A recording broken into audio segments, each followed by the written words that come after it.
And we are up and running. It is the great day of turkey dread. Turkeys all over North America are in hiding in expectation of being the sacrificial object on the table for all of the woes of mankind. How are you this morning, Barrett? Are you ready for that big turkey adventure? I am. And in years past, I was actually a vegan, so it would have been a tofurkey adventure. But somehow what came to mind was how the president, I think, pardons 1 or 2 turkeys every year on Thanksgiving Day. But I kind of wonder if our current president even does that, since I don't think he does a lot of these presidential things that most presidents do. So I don't know.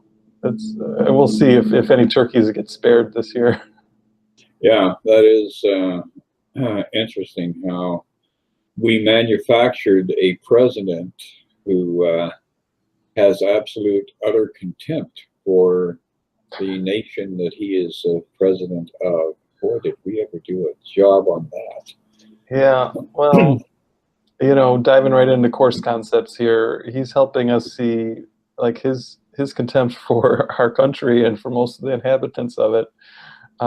It really reflects our own deep contempt that we have often for ourselves and for our past choices and things like that.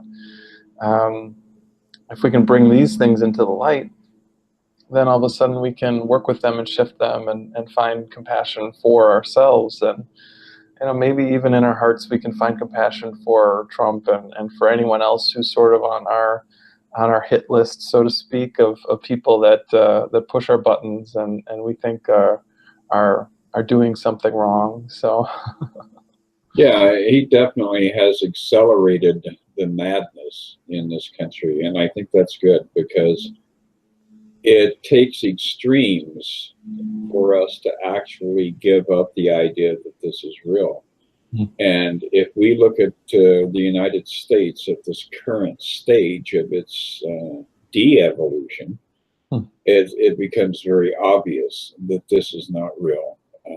Intelligent people, God's creation, could never perform on this level of incompetence and stupidity and just ongoing craziness. So it is a wondrous thing and a joyous thing to finally be able to awaken to this reality and have it, right in our face.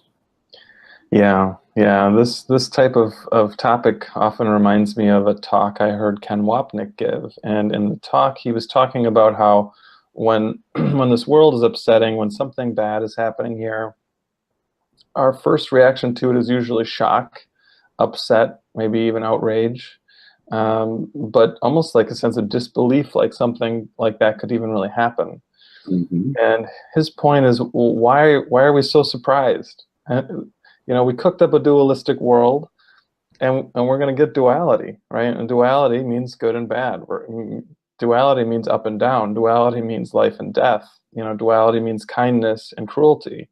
When we look at these any dualistic thing like this world is full of them. I mean, from the top to the bottom, the left to the right, the in, out, hot to cold, right? There's so many dualistic ideas here, and they're just played out in so many ways, almost a quasi-infinite number of ways. And I say quasi-infinite because this world is not infinite, and it might try to kind of give the appearance of being infinite. But the only thing that's infinite is truth, is love, is peace. So this world doesn't really hold a candle to all of those things. But once we start to get that the world is exactly what we made it to be, we stop getting as surprised and shocked and upset when these things happen. When the next sledgehammer happens, when the next act of unbelievable cruelty occurs, part of us can just sort of shake our head and say, yeah, what else would I expect here in this world of ups and downs? And it really starts to help us keep a steady perspective and a deep sense of balance as we walk through our lives. Absolutely, and the Course gives us so many good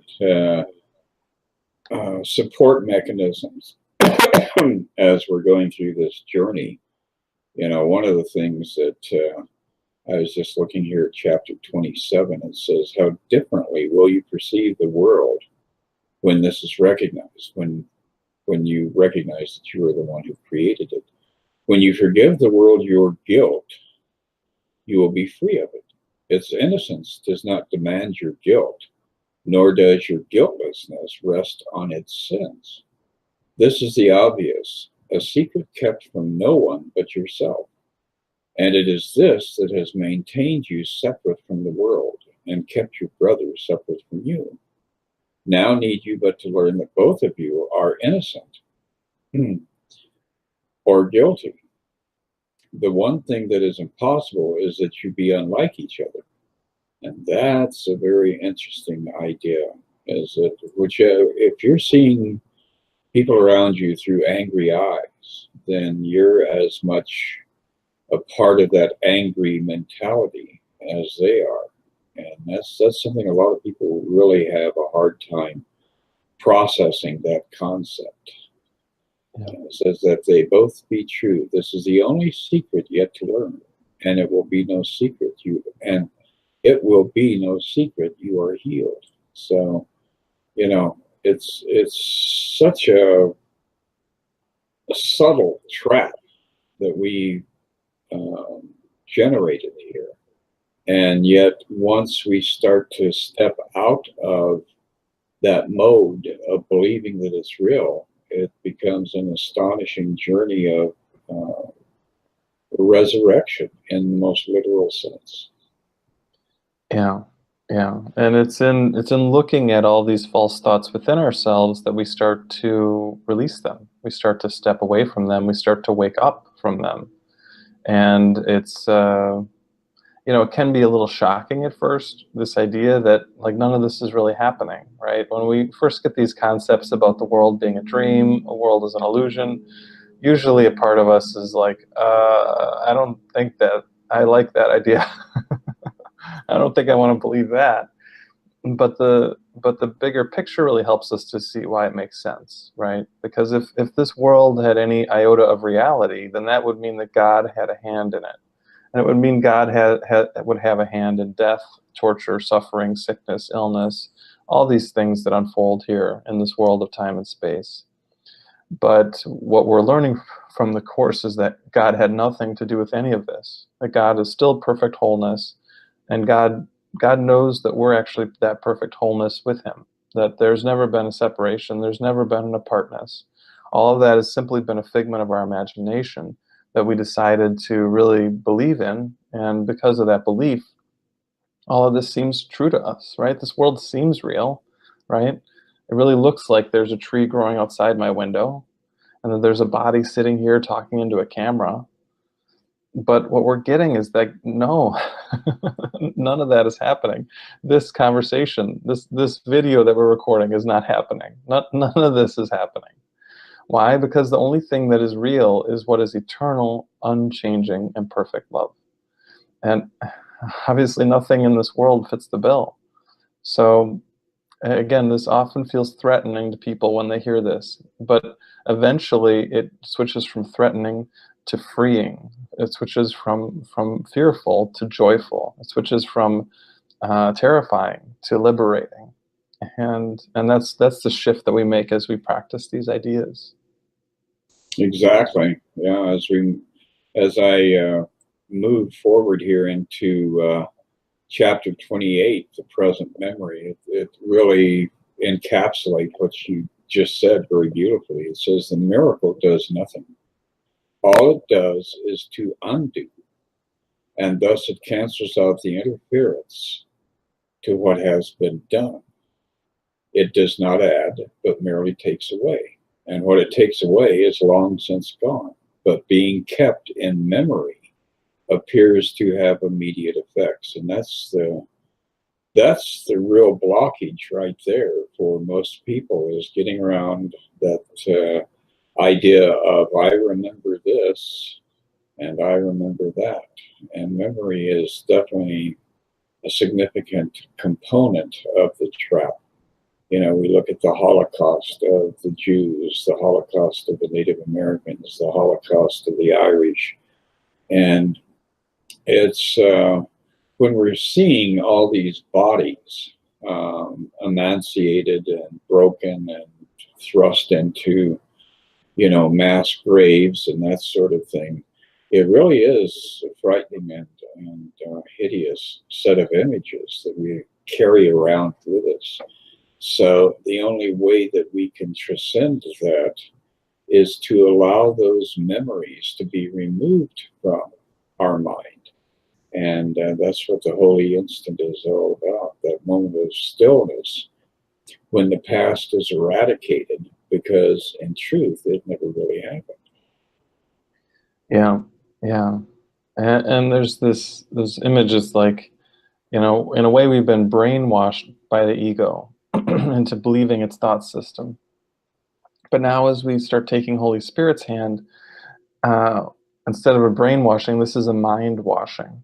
It's washing our mind clear of all these old false ideas, these old false beliefs that when we buy into them, they lead to our suffering.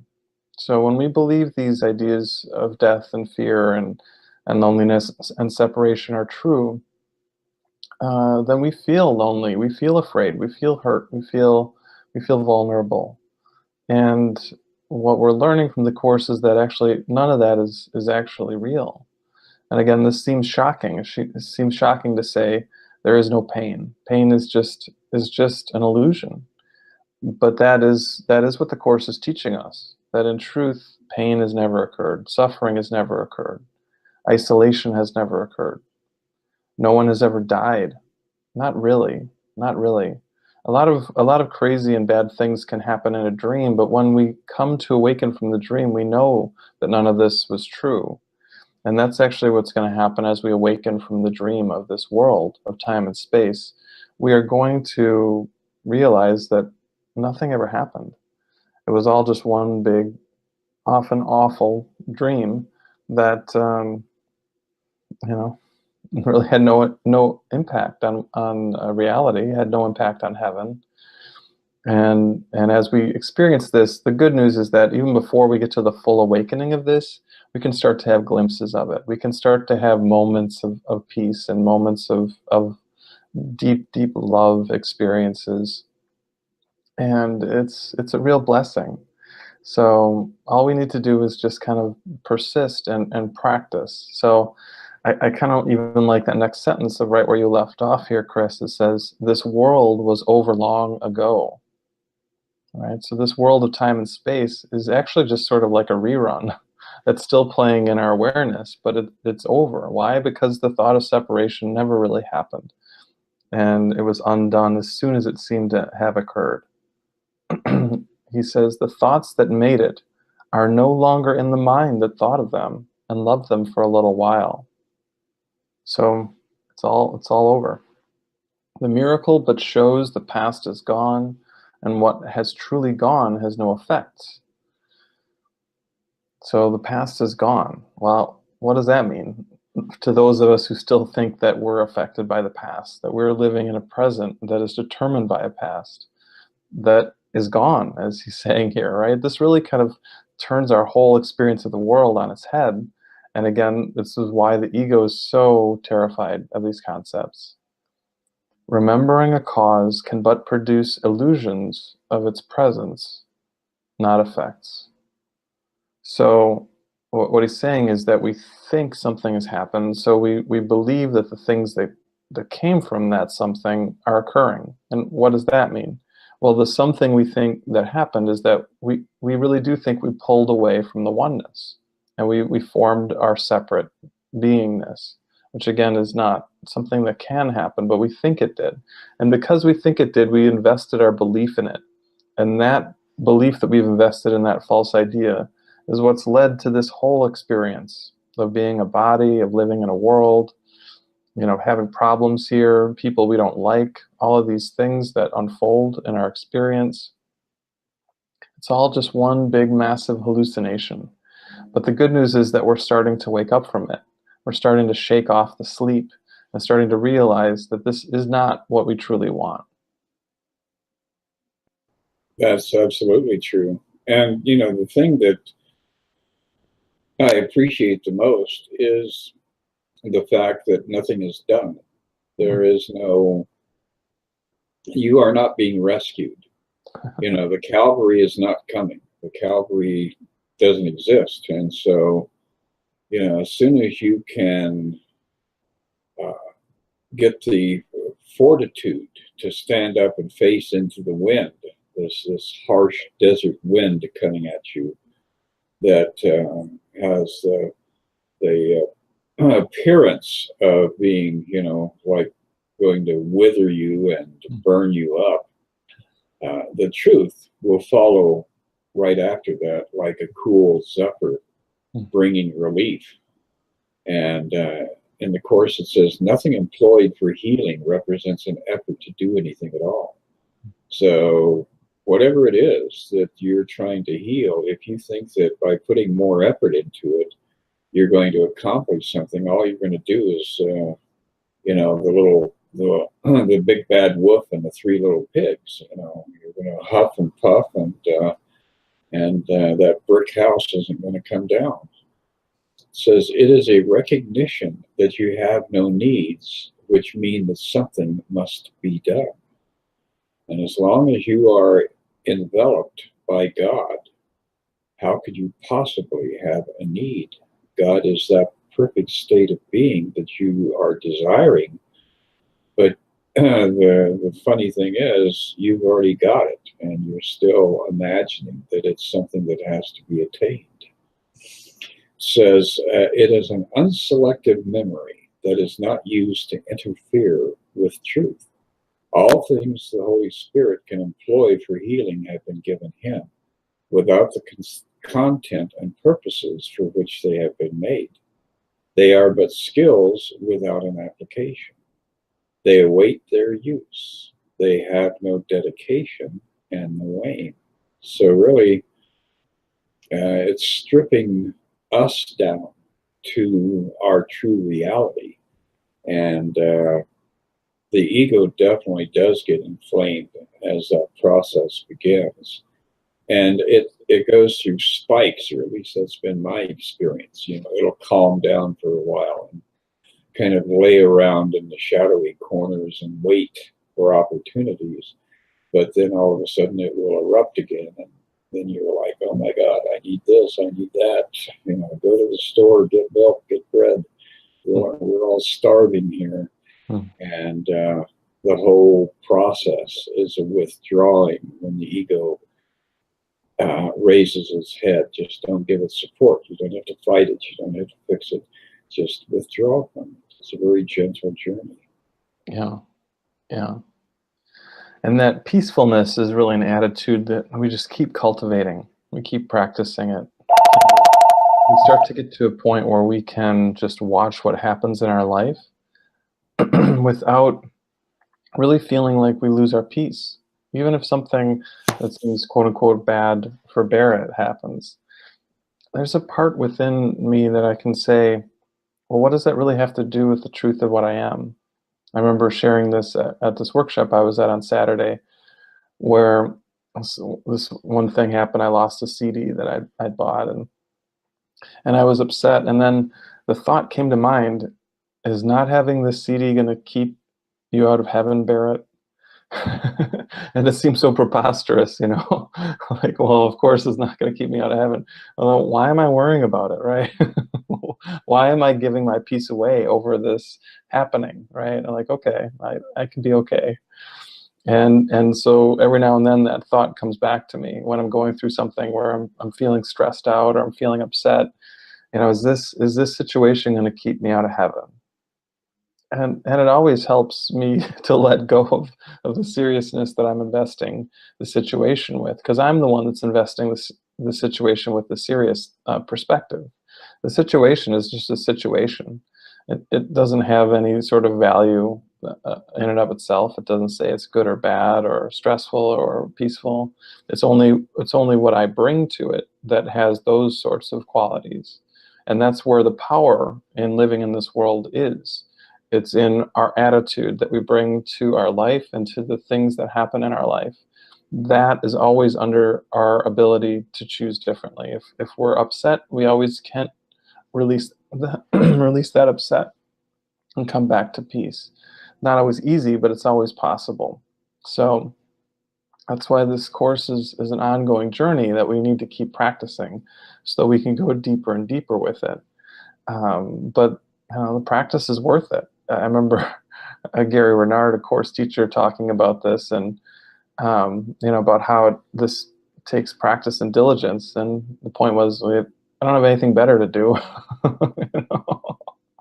And that's really the point, is like, even as we're living our lives, whatever it is we do, jobs or families or, just whatever, we don't really have anything better to do. Even while we're doing all these other things that keep our body busy, we can continue to use our mind to remember the truth and to come back, to step back from the brink of anger, step back from the brink of, hiding our emotions. These are all things that are problems for us.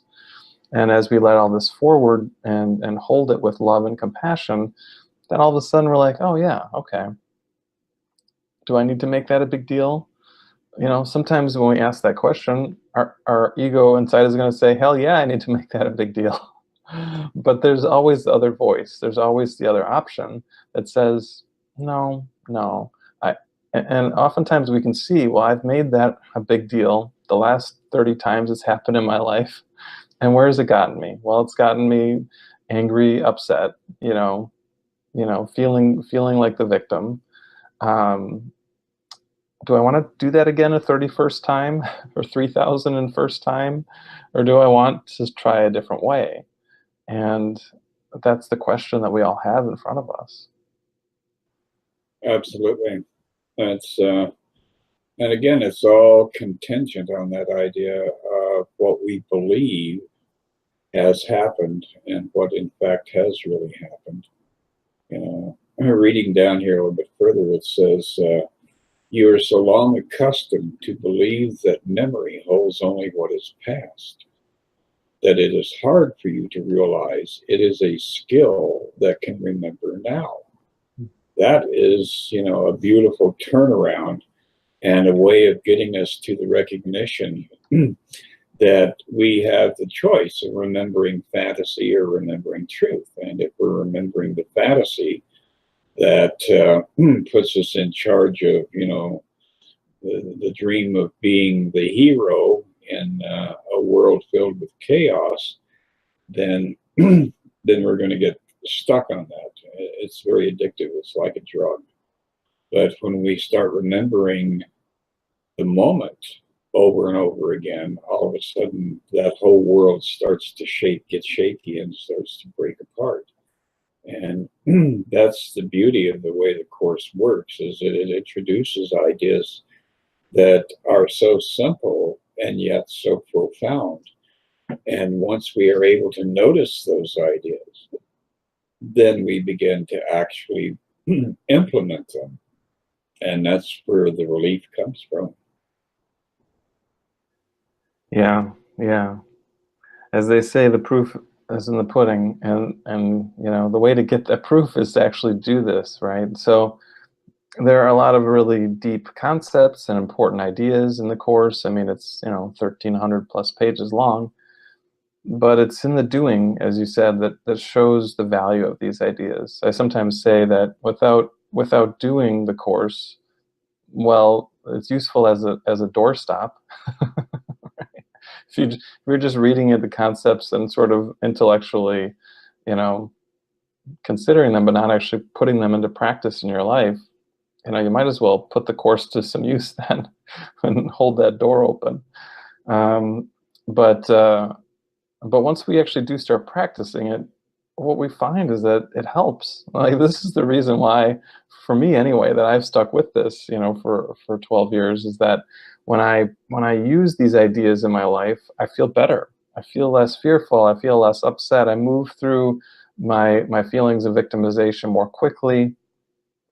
Not that the ego doesn't keep rearing its head.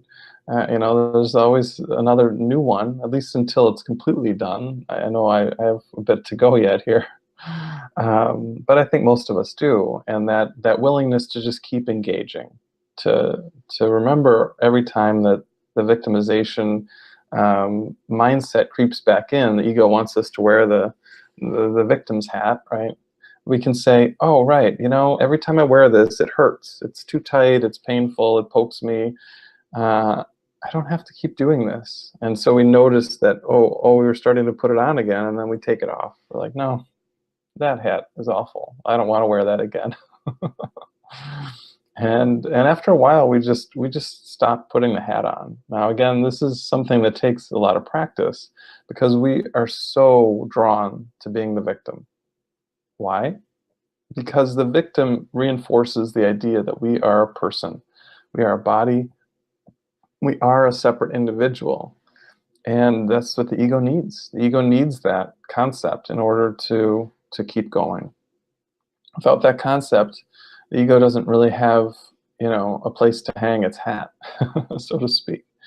And no coat hook that you can throw it on. So, but that's what we're doing, is we're sort of removing those coat hooks that we've built up inside of ourselves one by one. And so it gets harder for the ego to hang its hat on something. And eventually they're all gone, right? There's nowhere where that hat can be hung. And that's what we're going for. So the quickest way in my mind to uninstall those ego coat hooks is to forgive, right? To keep going through this practice. So the nutshell version of forgiveness, I notice that I think someone else is the cause of my lack of peace. Someone, something, some situation, or some person. Usually it's a person. And the first thing I realize is they're not actually the reason that I'm upset. It seems like because they did or didn't do or said or didn't say X, Y, or Z, that's the reason that I'm really upset. But it's not. It's not. The cause of the lack of peace is never something outside. It's always within the mind. So that is step one. That's the recalling of the projection. Step two is the remembrance that because this world is a dream, as we've been talking about, nothing really happened. And there's no cause for upset. There's no cause for suffering. And I can be at peace no matter what. So that's step two. The third step then is to really ask for help in having that experience. To say, Jesus, Holy Spirit, or any other, you know, symbol of love, please help me to look at this with kindness. That I want to find the peaceful way of being with this. And sometimes you're going to notice a big shift right away in just doing those 3 steps. Other times it might feel like nothing much has changed. But just in walking through these steps within, there's a cumulative effect.